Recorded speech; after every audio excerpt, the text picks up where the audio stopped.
In this video, I'll show you how to set up one-click editing by making a macro in Affinity Photo. Let's get started. If you'd like to follow along with me, I've left a download link to the photos that I'll be using in the video description. So, what is a macro?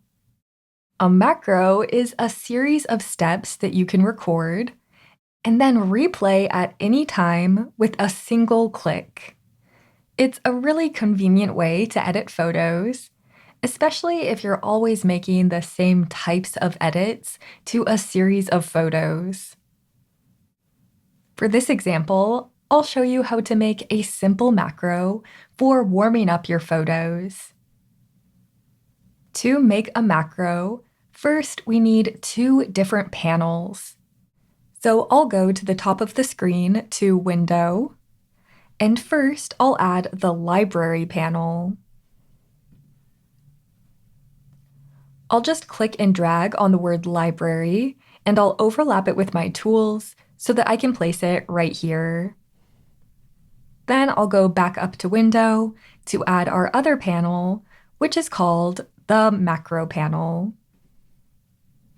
I like this to also sit over here, so I'll click and drag it so that it's sitting right next to the Library panel. So let's start with the Library panel. Using this panel, we can store our macro to use it later. You can see that I already have quite a few categories that I've made. Let's make a new category for this video. I'll go to the hamburger menu, and then I'll click Create New Category. We can name this category whatever we want, and then press OK. Right now, this category is empty, but this is where we'll store our macro later. Now we can go to the macro panel so that we can record the steps that we want. Once we click on this record button, each step that we take will be recorded right here. So let's go ahead and start by clicking on the red record button. And now we can add a few adjustments to our photo. Let's start by adding the lens filter adjustment to add more warmth to this photo. That's a lot of warmth by default. I'll just lower this down to about there. You can see over in the macro panel, we have add the lens filter adjustment and reset the parameters, which is what I just did here, adjusting this slider. So those steps have been recorded. Let's keep going. I think I want to brighten this photo, so I'll use the brightness and contrast adjustment. I'll add some brightness, and I'll add a little bit of contrast.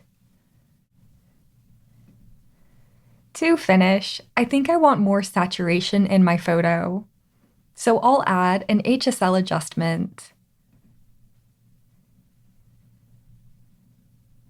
I'll begin in the main color channel, and I'll raise the saturation. To add even more warmth, I'm also going to go to the yellow channel, and I'll raise the saturation so all of the yellow areas become more saturated. So you can see now we have 3 different adjustments over here, and I like how our photo looks, so I'm going to stop recording.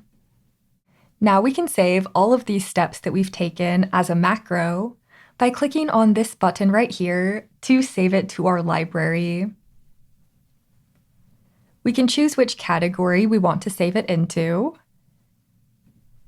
and then we can give it a name. I'll press OK. Now you can see in this macros video category, we have this macro. Let's make sure this works by going to our other exercise file. And then all we need to do is click on this button. And just like that, with the click of a button, you can see all of the adjustments have been added. Great job creating your very first macro. There are so many more types of macros that you can create.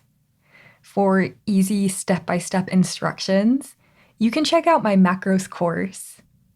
I'll walk you through creating so many macros, including macros for whitening teeth, adding special pop art effects, or adding a border to your photos. I'll leave a link to the macros course below this video. Thanks for watching, and I'll see you in the next Affinity Revolution tutorial.